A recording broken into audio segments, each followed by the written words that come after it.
পক্ষে দিয়ে পঞ্চগড় পক্ষে যে জনস্রোত সন্তুষ্ট হয়েছে, এটি এখন আর জামাত ইসলামের দাবি নয়, ইসলামী আন্দোলন চরমনায়ের দাবি নয়, আল্লাহ জনগণের দাবি নয়, এটি আসলে 20 কোটি জনগণের দাবিতে পরিণত হয়েছে।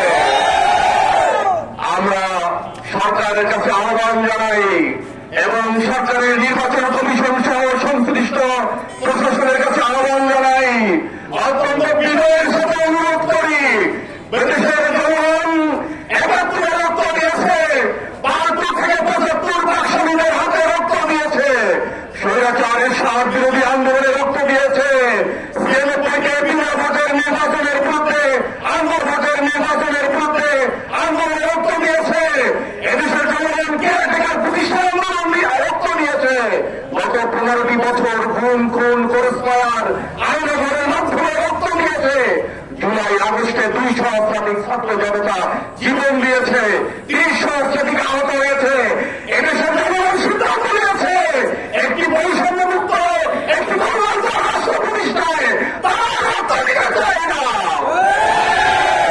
আপনাদের কাছে আহ্বান জানাই, বাংলাদেশ জামাত ইসলামীর পক্ষে, দাঁড়িপাল্লার পক্ষে, এদেশের গণতান্ত্রিক ইসলাম প্রিয় জনগণের পক্ষে যে গণতন্ত্র সৃষ্টি হয়েছে তা দেখে হয়তো যারা ইসলাম বিদ্বেষী, যারা বাংলাদেশ বিদ্বেষী, যারা আমাদের ভূখণ্ডে আধিপত্যবাদ সাম্রাজ্যবাদ নিয়ে দাদার গুটি করেন, তাদেরকে অনুরোধ জানাই আধিপত্যবাদী এই কাগজের সমাজের থেকে খুলে ফেলেন।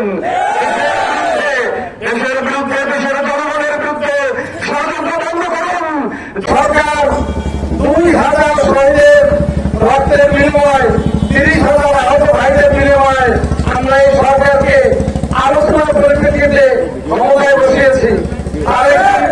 আরেকটি নিরপেক্ষ নির্বাচন দেবে, কিন্তু এই সরকার কার কারণে, কিসের ভয়ে, কার পরামর্শে তারা তার বাংলা করছে আমি জানি না। সরকারকে আমি বলতে চাই, আজকে তো আপনার বাইরে থেকে দেখেন সারা বাংলাদেশের 64 জেলায় লক্ষ নয় কোটি কোটি মানুষ আজকে রাস্তায় নেমে গেছে। এদের দাবি আপনি কিভাবে উপেক্ষা করেন? আমরা স্বাধীনতা 1947 সাল থেকে এই পর্যন্ত বিভিন্ন দাবির জন্য অনেক রক্ত দিয়েছি। এই জাতি আর রক্ত দিতে চায় না। যদি আপনারা এরপর আপনাদের বোঝাই না হয়, আমি আপনাদের আহ্বান জানাবো, ইতিহাস থেকে শিক্ষা নিন।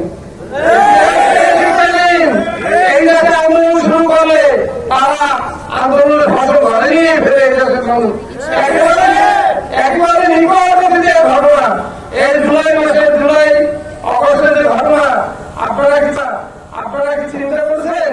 কয়েকজন ছাত্র যুবক মিলে এইরকম একটি আন্দোলন গড়ে ছিল। যখন ছাত্র যুবক রাস্তায় নেমেছে তখন এই দেশের সাধারণ মানুষ তাদের সাথে একত্রতা করেছে। আমি শেষ করে বলতে চাই, 54 বছরে এই দেশের মানুষ স্বাধীনভাবে ভোট দিতে পারে নাই। কোনোভাবে ভোটের সময় প্রমাণ হয়েছে 3টি টার্ম মানুষের ভোট কেন্দ্রেই যাইতে পারে নাই। এবার সারা বাংলাদেশের মানুষ, বিশেষ করে মা বোনেরা বলছে এবার আমরা ভোট দিতে যাবো। আপনারা মনে করবেন না, সরকারকে বলতে চাই, এই যে ভাইরা রাস্তায় নেমেছে, এই ভাইরাই সর্বশেষ না। এইরকম বলেও কিন্তু তারা উদ্গ্রীব হয়ে আছে, প্রয়োজনে তারাও রাস্তায় নেমে আসবে। এই পরিস্থিতি এই দেশে সৃষ্টি হোক, এটা আমাদের ছোট্ট একটি দেশ। আমরা সবাই মিলে এবার বিয়ার পদ্ধতি সহ দাবি আমরা আদায়ের জন্য রাস্তায় নেমেছি। আমি সরকারের আহ্বান জানাবো, আপনারা জনগণের পাশ বুঝেন, জনগণের দিকে তাকান। এবার ইসলামী সকল দল একত্রিত হয়েছে, সকল দল প্রায় 80 মানুষ চায় বিয়ার পদ্ধতিতে নির্বাচন বা আরো বেশি, এবং তারা এবার সুন্দরভাবে সকলে ভোট দিয়ে ইসলামিক একটি রাষ্ট্র কায়েম করতে চায়, ইসলামের একটি সংসদ কায়েম করতে চায়। দয়া করে এর বিরুদ্ধে কেউ বাধা সৃষ্টি করবেন না। যদি করেন, এই দেশের যে কোনো পরিস্থিতির জন্য এই বর্তমান যে কেয়ারটেকার সরকার আছে, নির্দলীয় সরকার আছে, তারা দায়ী থাকবেন। আমি ওইদিকে আর যাইতে চাই না।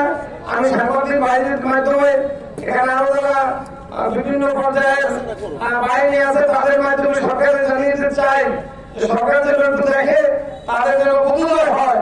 আমি এই কথা বলে এই 5টি দাবি দ্রুত মেনে নেওয়ার জন্য আমি আহ্বান জানিয়ে আবার যারা এখানে অংশগ্রহণ করছেন সকলকে ধন্যবাদ। নিয়ে বিশেষ করে পটুয়াখালীবাসী আমাদের সাংবাদিক ভাইয়েরা